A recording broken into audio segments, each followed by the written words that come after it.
Ti ricordi Fantasia, il film della Disney? Musica classica reinterpretata dai disegnatori della Disney. Io avevo la VHS.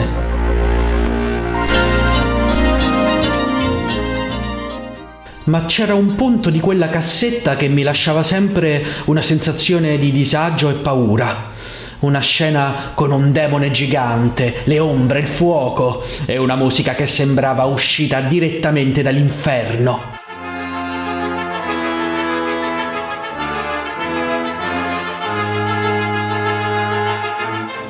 Scoprì presto che quella composizione si intitolava Una notte sul Monte Calvo, di un oscuro compositore russo dell'Ottocento, Mussorgsky. Ormai sono grande e ho scoperto che la Disney mi ha mentito ancora una volta, perché quella non è affatto la musica di Mussorgsky.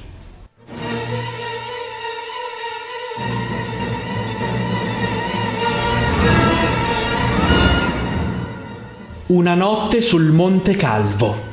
La vicenda di questa famosa composizione del 1867 è affascinante perché incrocia 3 secoli di gusto orchestrale e 2 mondi culturali contrapposti, la Russia e l'America.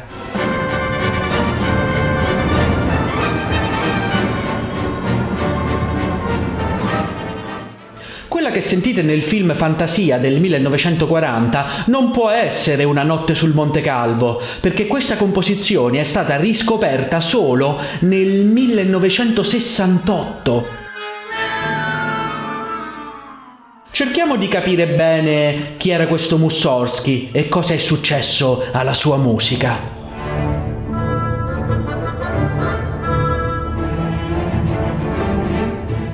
Mussorgsky non fu nessuno di importante per tutta la sua vita. Tutti lo ritenevano un compositore di poco conto.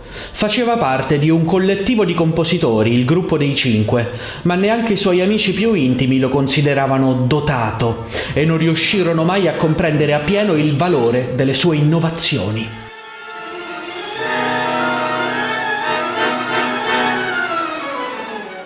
Il 12 giugno 1874, sperduto nella sordida San Pietroburgo, Mussorgsky scriveva in una lettera: «Dentro di me si agita un demonio che mi tormenta, mi prosciuga le forze e mi umilia». Mussorgsky era un alcolizzato, con una grave forma di disturbo depressivo e con episodi di psicosi alcolica, deliri e allucinazioni. Balakirev, che egli considerava maestro e mentore, lo riteneva ben poco come uomo e come musicista carente e immaturo. Korsakov, che pure gli era amico, lo considerava troppo rozzo nell'orchestrazione e lacunoso nella tecnica di base. Mussorgsky prestava poca attenzione alle regole della grammatica musicale, vedendo in esse non i principi di una scienza, ma semplicemente una raccolta di tecniche compositive di epoche precedenti che non desiderava utilizzare. Lui voleva tornare alle origini e si tuffava nella musica del popolo russo, nel canto popolare, nelle antiche salmodie ortodosse. Questo emerge bene nei suoi 2 cicli di canzoni per voci e pianoforte e in questa cupa ninna nanna che risuona dei canti popolari russi.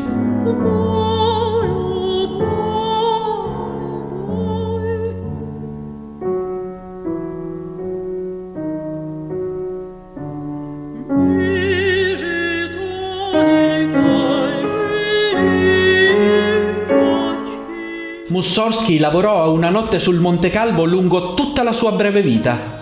Da sempre era ossessionato dall'idea di rappresentare in musica un rito satanico, un sabba di streghe e demoni.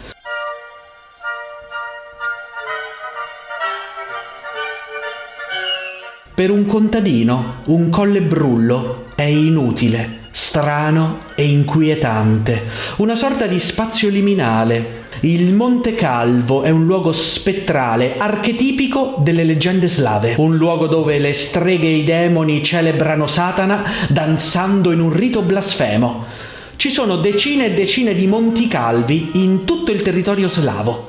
La composizione si apre con un fremito di paura degli archi, ponteggiato dal ritmo martellante dei timpani.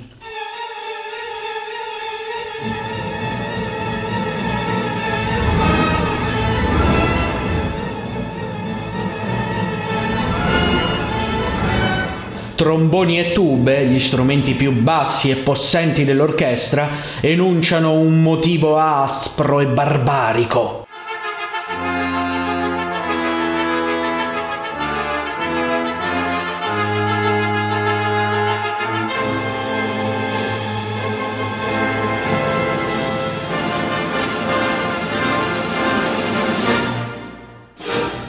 Ricorda vagamente il diesire, ma si inerpica sulla scala minore armonica, soffermandosi su grati inconsueti e ostentando sfacciatamente un tritono, l'intervallo proibito che nel Medioevo chiamavano diabolus in musica.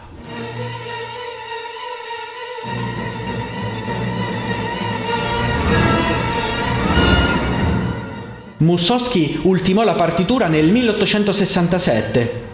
Ma il brano fu aspramente criticato dal gruppo dei Cinque e fu accantonato. Di questa partitura si perse ogni traccia e rimarrà sconosciuta per un secolo. Nel 72 Mussorgsky rielaborò la partitura per adattarla a un balletto, che però non andò mai in scena. Nell'80 la riadattò per coro e 2 pianoforti come parte di un'opera. Dopo la sua morte, Korsakov, uno dei più raffinati del gruppo dei Cinque, si occupò di diffondere le composizioni dell'amico Mussorgsky, ma si arrogò il diritto di correggerle.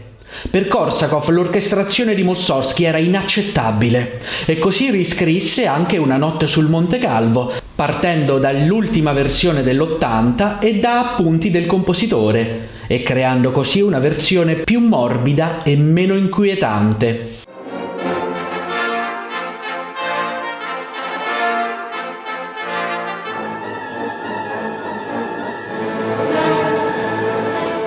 Nella versione di Korsakov, alla fine, una campana di una chiesa suona in lontananza.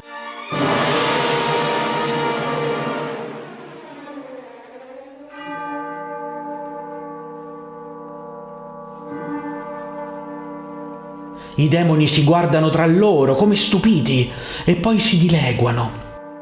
Un flauto annuncia il sorgere del sole che riporta la pace e la serenità.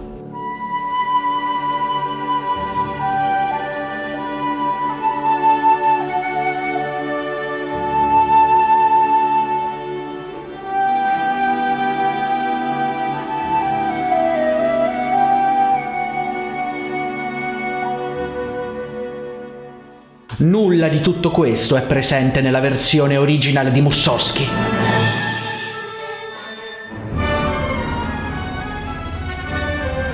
La versione di Korsakov era già abbastanza leziosa, ma la Disney negli anni 40 voleva una versione ancora più morbida, adatta ai bambini, e così Una notte sul Monte Calvo venne riorchestrata ancora da Leopold Stokowski, un direttore americano, divenendo così una parafrasi hollywoodiana della musica russa di Mussorgsky.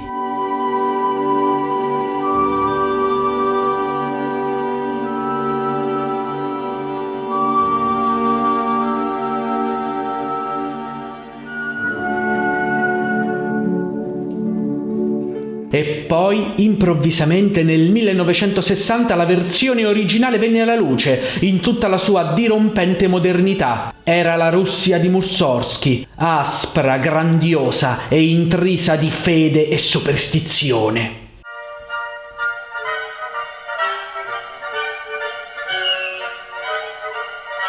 Le streghe iniziano a danzare intorno all'idolo di Satana, un girotondo indemoniato. La danza si fa sempre più selvaggia ed è punteggiata da accenti irregolari.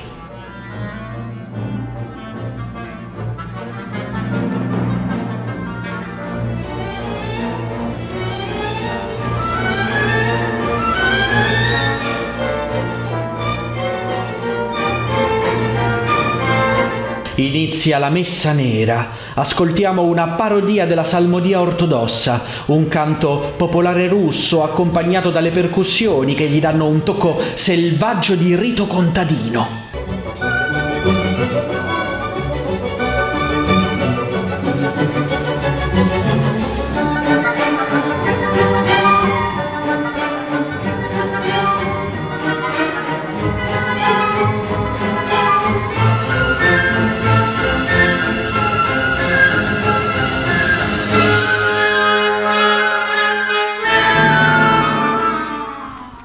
ci sono varie differenze nell'orchestrazione tra l'originale e la versione di Korsakov.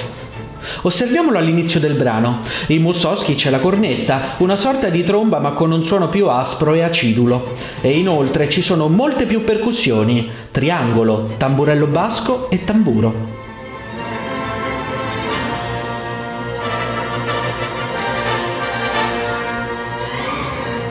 Mussorgsky inizia in fortissimo, come in un incubo, mentre Korsakov in pianissimo, come in un sogno. Notate questo motivo. È un'aumentazione del motivo enunciato dagli archi. Mussorgsky lo affida ai violoncelli, contrabbassi in fortissimo, fagotto e timpano, rendendo un senso di grande violenza.